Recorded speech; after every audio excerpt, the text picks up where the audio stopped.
Today we are crossing academic borders to explore common bonds between the arts and sciences. Playing games on a computer is not a valuable use of time.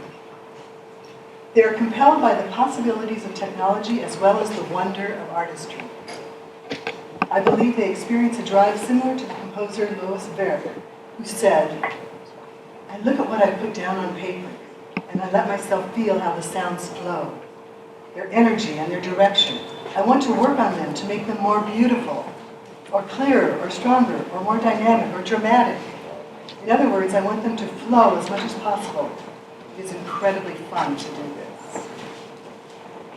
Our panelists are asking what they can create or reveal that will clarify or resonate, that might produce a new way of doing or seeing, or improve the quality of life for victims of disease and hardship. In a book about the creative milieu of Nobel Prize winners, the author said that it was heterogeneous groups that enabled the creative discourses and discoveries of these great thinkers. Today we have 5 scholars with a variety of expertise. Richard Jochum, who's from the Art Education program, is going to talk about digital art, I'm guessing.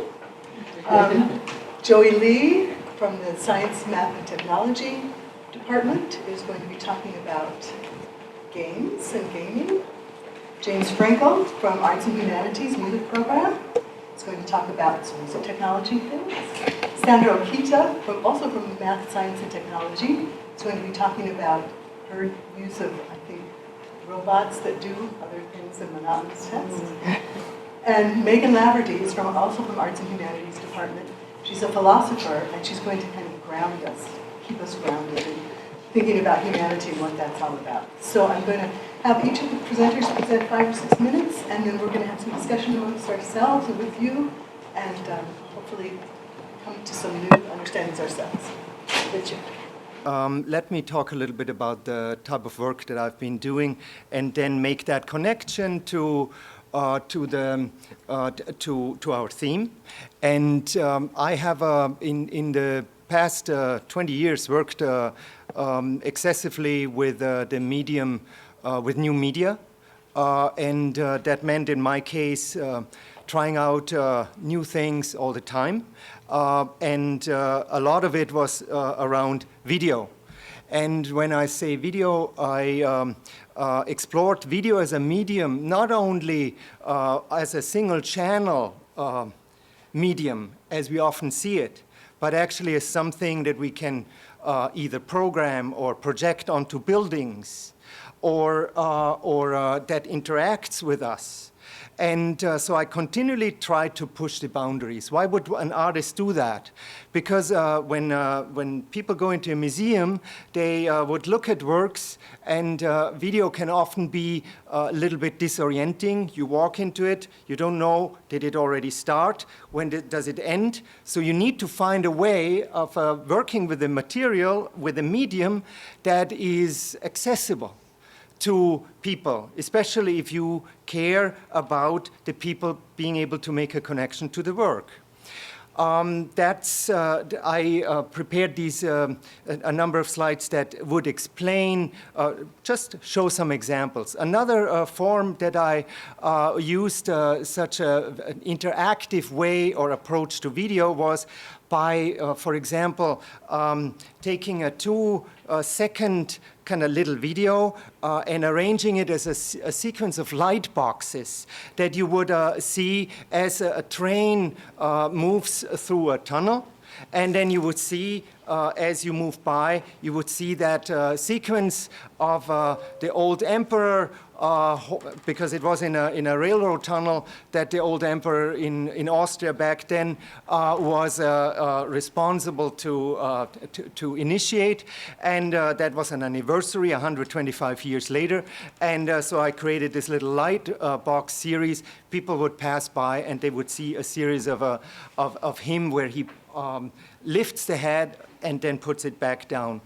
And that would only be a very quick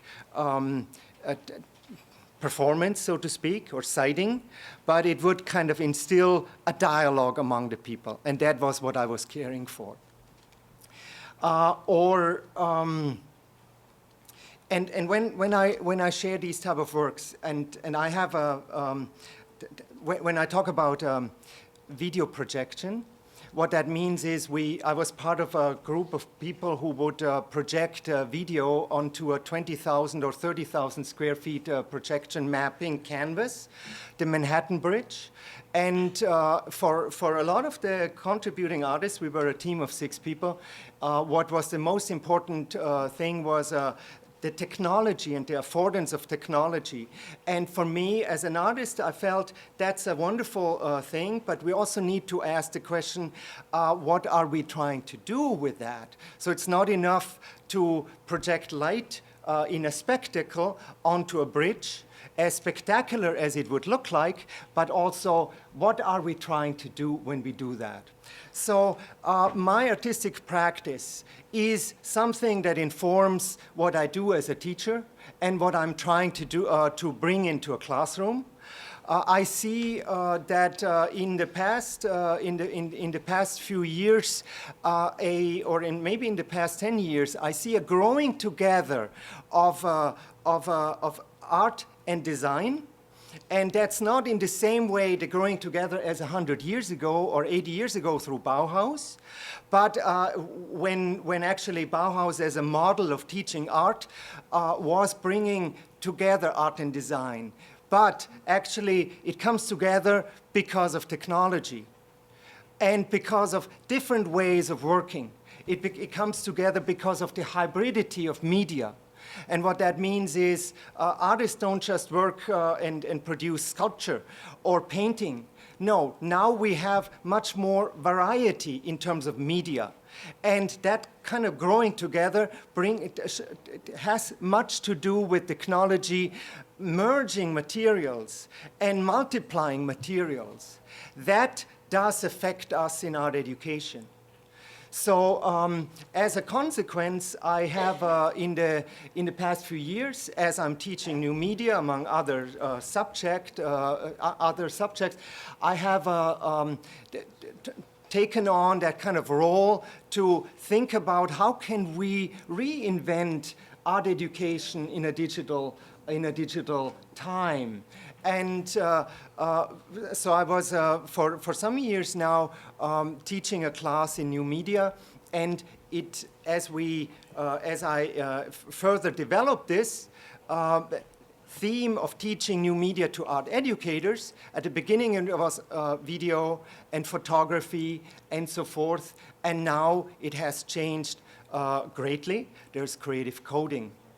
There is Fabtronic. There is, so there are the multiplication and expansion of art educational materials has had an influence on our curriculum. And we created, as a consequence, more course offerings and a new curriculum for our students that would allow them to specialize in creative technologies within art and art education. So, and that has to do, as I said, with the growing together of art and design, with the hybridization of materials, and with the fact that we now, nobody knows everything in every aspect of, say, an artistic discipline because because the discipline has opened so much, and therefore we need to collaborate. And that is an aspect that we are trying to achieve through this curriculum, and that I try to achieve through my work. My name is Joey Lee. Briefly, over the next few minutes, I'll chat a little bit about my thoughts about the area of games and how games can deliver more meaningful experiences. By show of hands, who here plays games? Anybody? Okay, about half of you guys. Who here thinks that games are a really big waste of time? Or maybe people should not play so much? Okay, one very strong hand. Who here feels as though they've seen examples of games that try to do much more ambitious things, as far as games that try to promote better understandings of gender equity, or games that promote more environmental action or a greater awareness of climate change, or games that really, try to get people to learn from new perspectives? Okay, so some hands. All right, good. Well, I'm a research professor here. I've been here for 6 years, and I direct the Games Research Lab.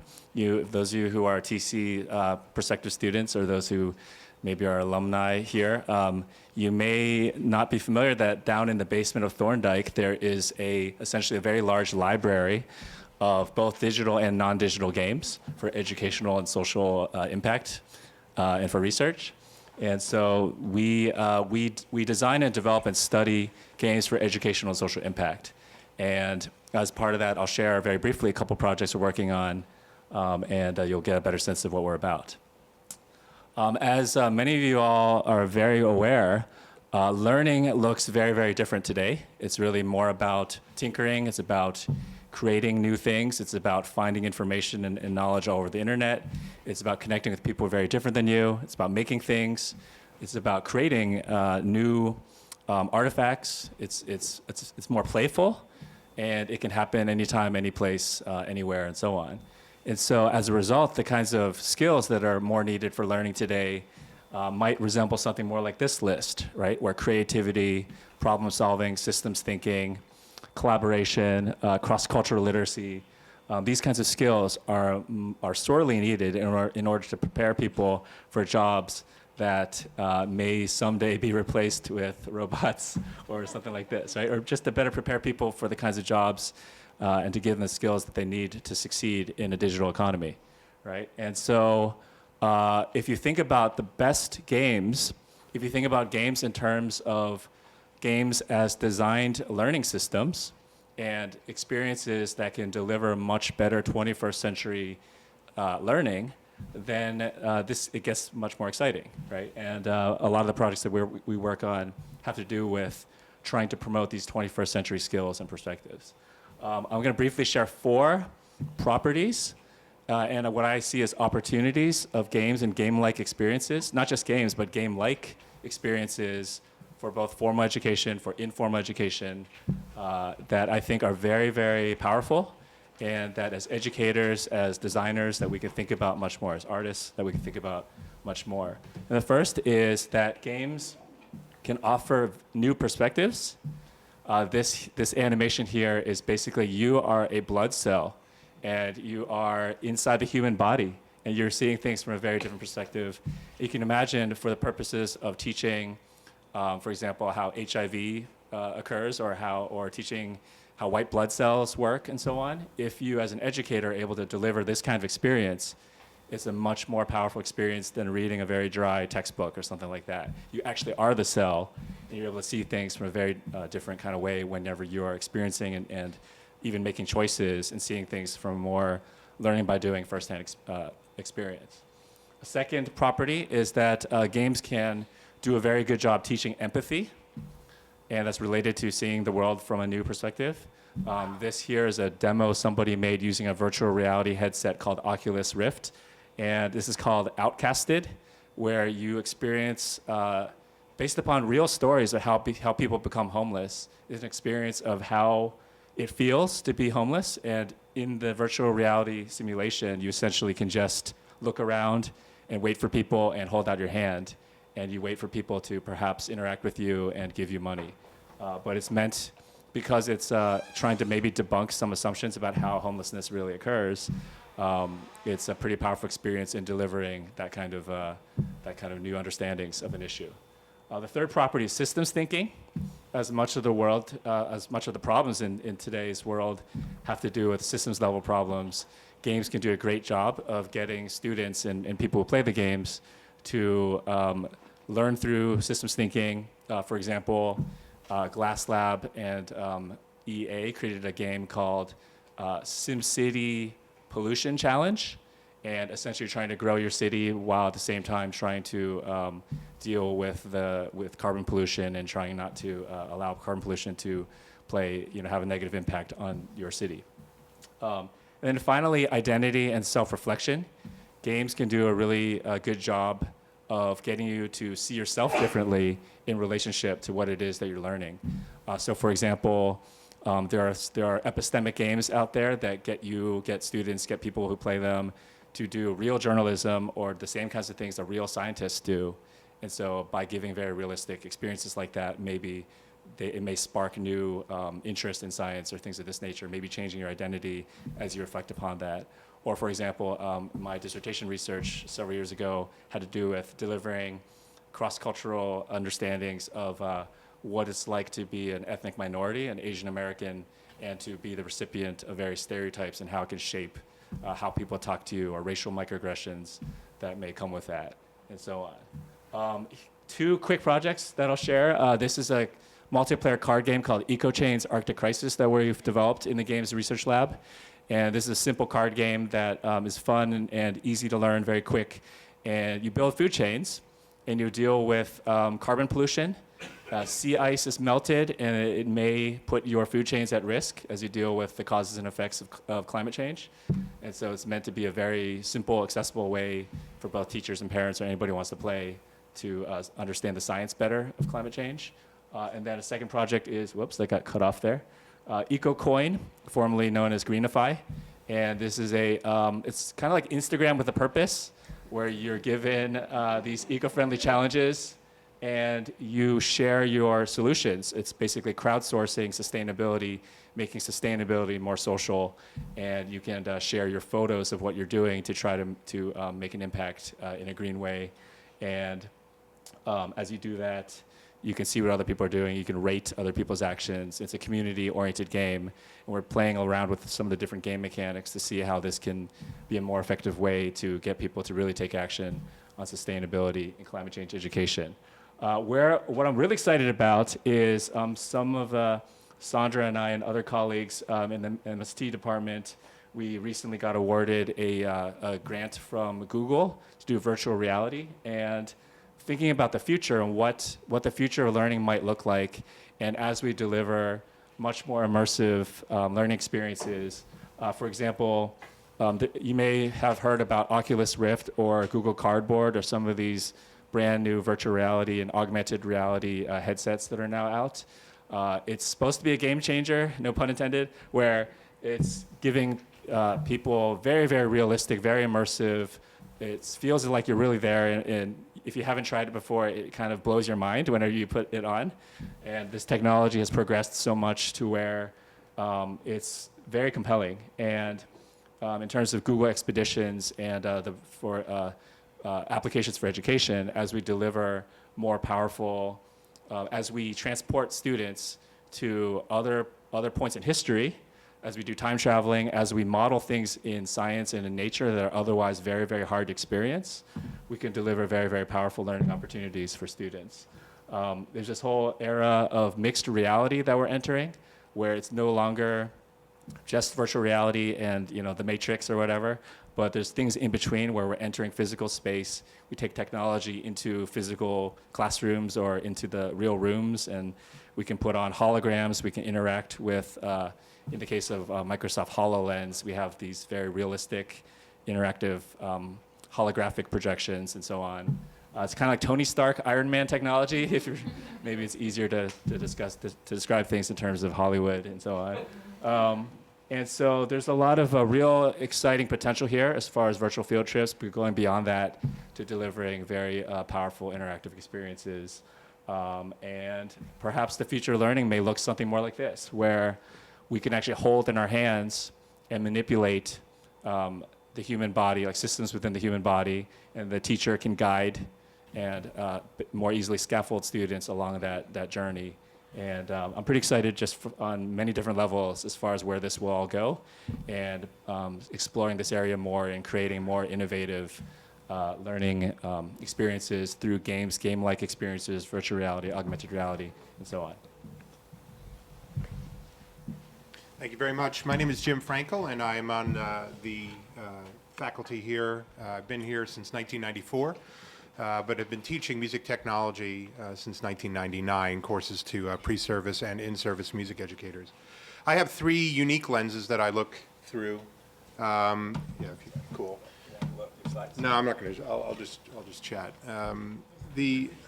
the three perspectives that I come from is I taught in the public schools as a middle school music educator for 15 years, teaching with technology, trying to get my kids really interested. If you ever teach middle school or have, it's probably the most challenging group. And I love my subject more than anyone, at least I think so. So to get those kids engaged in music, I found technology to be the easiest route to make my subject come alive.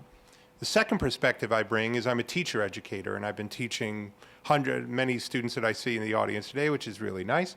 But I've been teaching music educators how to approach technology as a tool rather than a be-all, end-all. To me, the most important thing is that our job is to get kids to love the arts, or specifically for me, to get them to love music. And the technology is one of many tools on our belt to get them to do that. So that never giving it more credence or more power than that, it's just another tool, is very important perspective from my practice. And my doctoral research was all around that as well. And my third perspective is I left the public school classroom, and now I'm an entrepreneur, and I run a multi-million-dollar company that sells software and a learning management system to schools around the world, where I employ lots of people to make stuff, specifically software, and making music education more accessible, no matter what socioeconomic background you are. It's one of my personal missions to flatten the access to really great technology, no matter where you are. Being a New Yorker my whole life, I know that in this couple of blocks in each direction, there is the haves and have-nots when it comes to technology. So I have those three perspectives, and when Laurie asked me to be on this panel, I was very, very excited about it, because STEAM, the term, is one I have a love-hate relationship with, and I haven't heard from the other two, but maybe if I can, if you don't mind me going into that perspective, is that the love relationship I have, first of all, I'd like to put the A before the word and make it ASTEM, period, because I'm doing work right now with an incredible person who's the chief economist at Spotify. And he made a speech before the House of Parliament in England about this whole idea or notion of the creative economy. And that when you really think about, and it reflects the same in the United States as it does in the United Kingdom as well as other countries around the world, but I think specifically here that we're a design, creative-based economy. That's what we export to the rest of the world. That's what we're really, really, really good at it, right? So the arts should be A, little STEM, in my opinion. I am coming from a very biased, but I'm sorry for all the rest if you don't. And to me, the other thing that drives me kind of nuts about it is that STEAM has been around. I mean, this is not new. This is like as old as it gets, and that the arts are an essential part. If you go all the way back to Socrates, I mean, why is this new? And so I wish that some of, or all of us on this panel could go talk to whoever makes the ideas that the arts is an ancillary subject that can be tossed aside as not important. Like, what are you talking about? We are the subject, and your other stuff kind of makes, anyway, I can go on and on about that. But to focus in on music education, there are three musicians that are alive within each one of you, whether you know it or not. And those three musicians are the listener, the creator, and the performer, right? And then behind all of that is an informed knowledge base, which makes you a better one of each one of those kind of three musicians. And to me, technology is the perfect vehicle for those three musicians to be realized. We're all probably really informed, or we think we are informed listeners, right? So we consume music through technology probably more than, now even the little vinyl record players, which are like my brother, the uber hipster, he has his record player, it's got to be on vinyl. It's really technology, that's behind it. But the way we consume music, if you think about it, every aspect of it, it's technology. To me, the creation, which is the most poorly underserved part of music education in the United States, is that we kind of skip that bit because it's kind of hard and difficult to assess and probably not so quantifiable. Technology is the ultimate way to get kids hooked into creativity. And we almost have this kind of backlash against it. Now it's too easy to be creative. we're letting the, the masses into where the elite, live. You're not really a composer just because you can put a musical pastiche and kind of rap over it.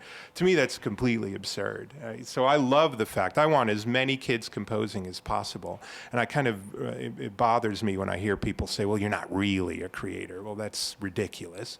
So to me, technology is the ultimate way for kids to have access. And now, my company, by the way, is completely web-based. So all the stuff that we do lives on the web. So if a kid can get to a browser, the kid can compose, the kid can record, the kid can create in a multiple variety of ways and interfaces. And the third, which is the performer, man, that's like what music education in the United States, for better or for worse, is all about. Like band, chorus, orchestra, that's it. Well, that makes me sick as well, because I think that there's many other parts, like the guitarists and the pianists in most schools are never realized as musicians in their music programs, and they're probably the best musicians in there. The number one, number two instruments in music, period, are guitar and piano, and they're completely ignored by American, at least, public school music education. That drives me nuts.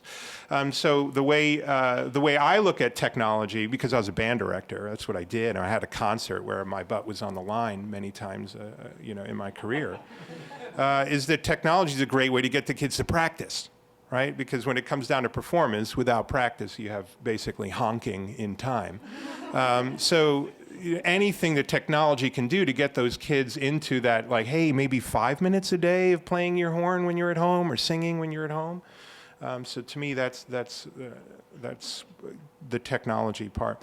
I'm really excited by the panel. I'm looking forward to the questions, and I'll turn it over in the interest of time, but thank you.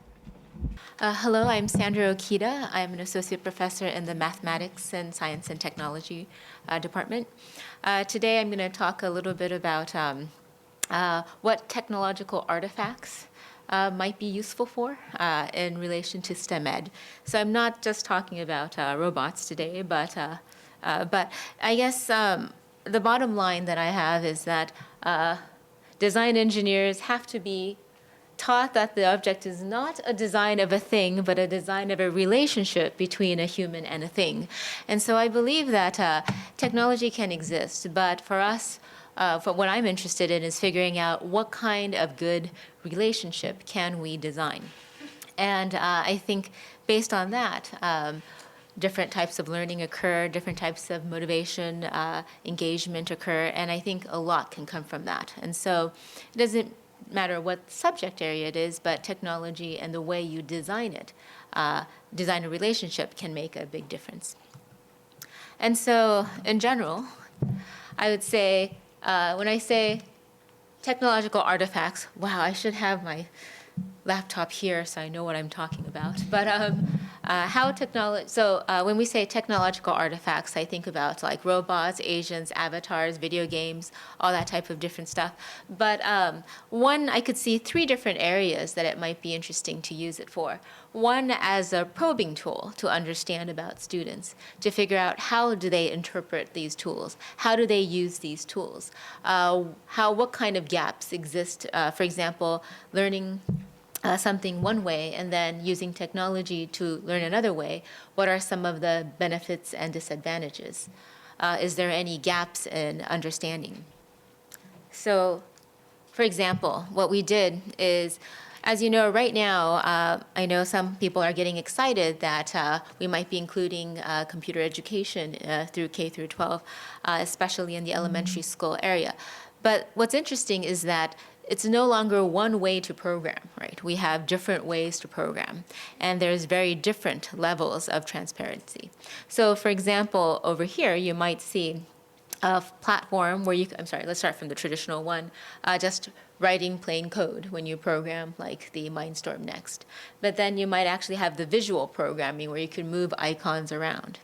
But now there's also other unique ways of programming, such as using these small sensor devices, where you could develop your own code and then have the sensor kind of read it, and then have these small robots actually execute the program that you've developed.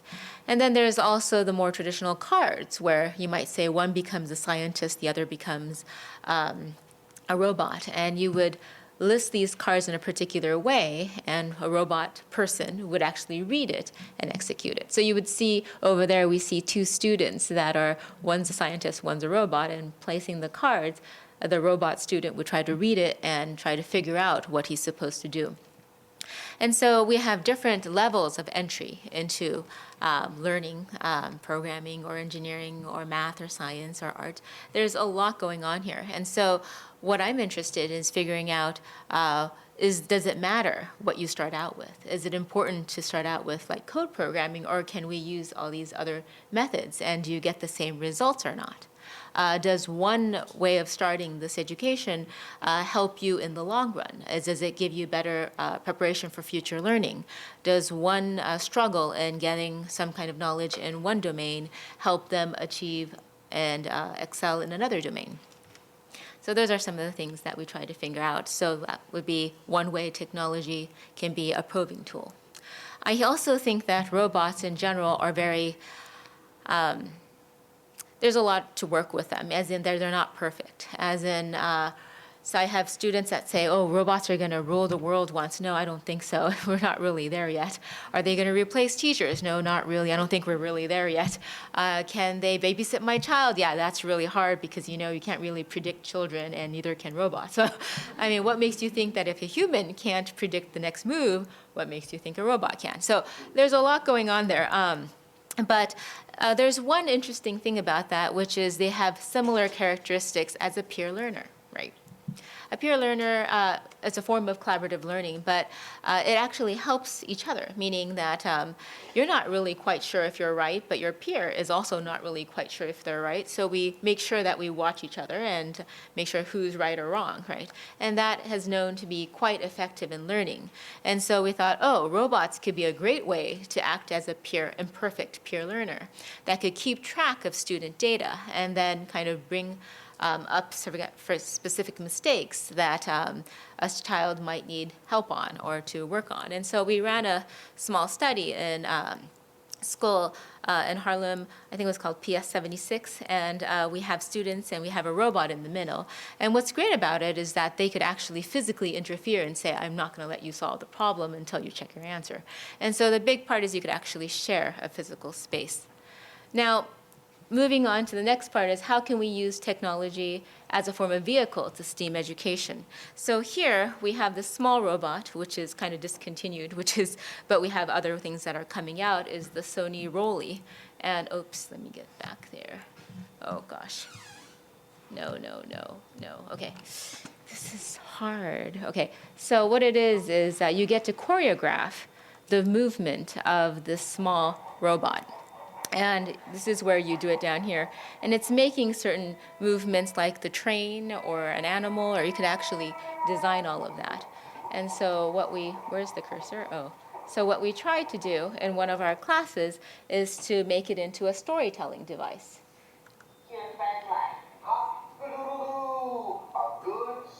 Can you see? So what's interesting is that students who are designing this figure out this gap between simulation and real life. And so that also allows them to learn about different ways to program, but at the same time linking it to everyday or actually interesting topics that are not restricted to a particular subject area. Yet you could be quite creative. This is another one, I'm going to try to fill this in, is that this is a new device. I'm trying to figure out, maybe there's a good chance to work with Lauria to figure out how can we make this into an interesting tool to use in the classroom. What it is, it's this small device that, where is my cursor? Oh, that tries to, oops. So what it is it tries to make humans an instrument. So let me, all right, so I actually have this here. Hello. And I've asked, let's see if I can do this. Okay, wait, let's wait. Want to go ahead?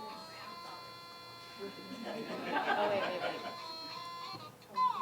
Okay, let's see. Wait, really?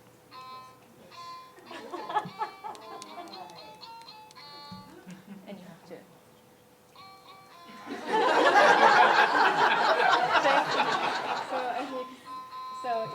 actually, I can't touch my own. Yeah, so I think there's these electrodes, and this is current is going through it. Yeah, and so they have, so you kind of got the idea. So we have these tools and these toys, and they're about $30, and so it's not that expensive. So I'm thinking that, I didn't make this, by the way, it's from Takara Tomy in arts, but maybe this could be one way to engage children to find interest in music and art, and the link with technology, about thinking about how these devices are linked and how can they change it, and so customize it. And so I see a lot of potential in technology in using that as a vehicle, and then I guess making a really interdisciplinary learning experience. So thank you. All right. I'm feeling very old-fashioned at the moment. I think Laurie invited me to offer a remark or two so that I might feel that. I do want to say that it's events like today that make me very excited to be part of education, to be an educator and to be involved in educational research. I think that the innovation in art, games, music, and robotics is absolutely thrilling. And I think it's our responsibility for future generations that galvanizes us to use materials in educative and innovative ways. So I just have two remarks and then a passage that I'd like to read from John Dewey. I'm old-fashioned, you see. I have copies available if you'd like a copy as you leave. So it seems to me that in the mathematics, sciences, technology, engineering, and arts, individuals are ultimately engaged in forms of inquiry, and that inquiry essentially involves encountering new materials and new forms. So Richard talked about new media, more specifically video, his work with video, and some of the even newer media forms. Joey talked about digital literacy and virtual reality, and Jim talked about music technology, and of course Sandra talked about robotics. It seems to me that in the encounter with these new materials, the individual, whether they be a scientist, engineer, mathematician, musician, or artist, discovers something new about the possibilities embedded in our reality, which is why I think Sandra stressed the relational dimension of robots or technology. I think it's important for us all to recognize that the scientist's process includes aesthetic elements like intuition, as Laurie mentioned, the elegance of a proof, and that the artist's process includes elements of scientific discovery and calculation. So the two are really being beautifully fused in the work that you had presented to you today. There does seem to me a difference, perhaps, worth highlighting, that science and technology speak to our practical interests, needs, and desires, whereas maybe the arts still speak to the meaning and significance of those practical needs and desires. It was striking to me that Richard explained that his interest in these new media is to question and reflect on what it means for us to be engaging in these new medias in other parts of our lives. And he sees the art world as a forum for him to do that. I agree with Jim that STEAM is definitely not new, but it seems to me imperative, given how specialized we've become today, that conversations like these between people in technology, people in the arts, people in gaming and sciences and music are having conversations And because I did know coming in that this would be a very forward-looking panel, and because philosophy, by and large, is very backward-looking, and because we are here at TC, I wanted to read for you just a passage by John Dewey about the importance of this conversation. The language is a little out of context for what we've been talking about, but I think the point's there. Let me specify one problem quite directly, suggested by certain points in a lecture he was giving. It has been pointed out that the really fruitful application of the contemplative idea was not in science, but in the aesthetic field. It is difficult to imagine any high development of the fine arts except where there is curious and loving interest in forms and motions of the world, quite irrespective of any use to which they may be put. And it is not too much to say that every people that has attained a high aesthetic development has been a people in which the contemplative attitude has flourished. On the other hand, the scientific attitude that has actually proved itself in scientific progress is, and has been pointed out, a practical attitude. It takes forms as disguises for hidden processes. Its interest in change is in what it leads to, what can be done with it, to what use it can be put. While it has brought nature under control, there is something hard and aggressive in its attitude toward nature, unfavorable to the aesthetic enjoyment of the world. Surely there is no more significant question before the world than this question of the possibility and method of reconciliation of the attitudes of practical science and contemplative aesthetic appreciation. Without the former, man will be the sport and victim of natural forces which he cannot use or control. Without the latter, mankind might become a race of economic monsters, restlessly driving hard bargains with nature and one another, bored with leisure or capable of putting it to use, only an ostentatious display and extravagant dissipation. So I think if Dewey were here, he would congratulate each of these individuals for the important work that they're doing at this very significant intersection of the arts and sciences. Thank you.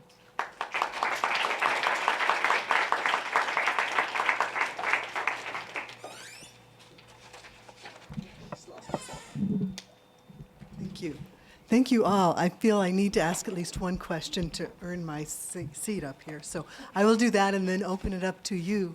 I was very taken by many of the things you said, and so I've just put together a few words, and I'd like any of you that resonate with these words to maybe comment upon them. I was first taken by the idea that this is not, it's technology, but not textnology.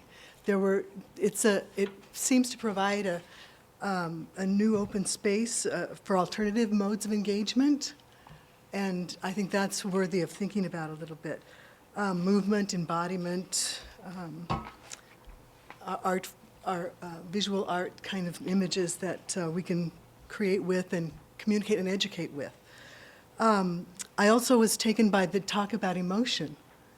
And I was thinking back on the keynote address this morning and the honoring of the honoree of the alumni, distinguished alumni, and was thinking about the final one that was delivered technologically through the video and how amazingly touching that was and emotional. I was also brought to mind the idea of relationship and how that can be transformed into something that's probably my greatest fear with technology, is that I lose that face-to-face contact reading and things. But I see possibilities that just cause me to stop and think and maybe consider something different. This idea of shared space and how it can be with people thousands of miles away, as a matter of fact. And then last, I just was drawn also by everyone's interest in authenticity. That's something when we teach, we really want to present something that represents in reality what we're delivering, what we're teaching. So I was wondering if anyone had anything to comment on any of those. Laurie, what is it called, bank some questions? Because For that one? After, work, because I'm, like, just so that we get to Yeah. hear from Yeah, people. okay. I think. I don't know what others that would be think, but- fine. Yeah, yeah. Questions from the audience? Or comments, or So what we found interesting was that there wasn't much of a difference between the virtual and physical platform, other than the hands-on part was interesting. But what we did find out is that the high transparency and low transparency, meaning one is more low as in the code, and then high is more like the visual programming, is that like the pie charts, the small, to teach fractions, the pie charts and the tile, we did see similar results to that, meaning that the less the transparency level, the more they had to struggle, and which prepared them well to adjust to a new environment. So they were good at taking that knowledge and applying it to a completely new environment.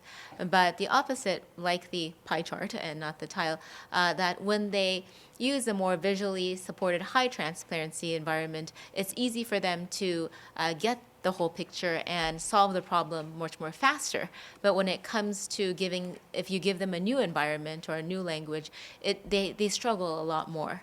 And so when it comes to trying to see if it helps them apply it to a new setting, the lower transparency or the struggle actually helped, which was really similar to other types of manipulatives, mathematic manipulatives that are actually out there. So we did see some similarity there. So one topic that we usually deal with is simulation. For example, with all the schools having a budget cut, a lot of schools don't have a science lab. And so someone asked, can we create a virtual science lab? And as you know, it's not just being able to simulate it. There's certain fears in real life lab experiments, right? Like chemicals, where you kind of are afraid that if you mix the two together, something could happen. And that's different from a virtual environment where you could try over and over again. And so what we've noticed is true. It's true that these artifacts might not carry the real everyday life experience. But so it's a balance, we feel like. If they had a little bit of lab experience in real life, then I think they could get more out of the simulation, the virtual simulation. And so sometimes we feel that doing everything in VR is not good, maybe, possibly, because they can't fill in the gap with real life experience if everything is done in virtual. However, if we could balance that out, then they could fill in those gaps between virtual and real life by feeding into each other's experience from the real life and virtual, is what we're thinking. So you bring up a definitely true point there. Maybe to add to this, to the questions, and also the question that Laurie brought up about authenticity. I think one of the big challenges of technology is that we feel inundated and we are so immersed in it, and it's so much a fact we cannot really neither deny nor fight. The big challenge is, how can we become creators, and how do we help ourselves to not be consumers, because consuming is what we do, and if we kind of go through the barrier of consuming and become makers and creators, that gap between the virtual and the real, if we want to make up that kind of a distinction, becomes a little closer. And that's the challenge that we deal in education all the time. And art seems to me a very good way of dealing with that challenge. Yeah, so my answer might surprise you. I think that anything that gets the job done is technology. Okay, and you look at anything in your classroom, I think that it's too often, does it have a plug and does it light up and can I touch it? Is not necessarily. But and that's kind of where we've come from, and then we've as somebody who uses it, you know the struggle for using it effectively and how it changes your teaching, how it changes your pedagogy, might revive your teaching career. This is what I hear from the many people that I interact with. But where I think it's going is, you know, this whole, music technology reacts often to what devices the kids have, what they have access to. And the lab situation that you have is slowly becoming obsolete. I used to sell those labs probably to your school. So, you know, but that kind of hardware based is going away. And the device and the kids, you know, this kind of one-to-one or bring your own. I want the technology to deliver kind of in the same way I started, whatever gets the job done. I want, you know, if I have 2 kids, both my children are addicted to their devices, for better or for worse. Whatever I can do to make sure that they're not on Snapchat making silly rainbow pictures, but instead composing, making art. I love what you just said, making, creating. As a parent, I think that when you really think about all of this, that's what it all comes down to. So I see it going that we have to deliver our subject area to make it the most important thing to them on where they live, and that's unfortunately on these devices.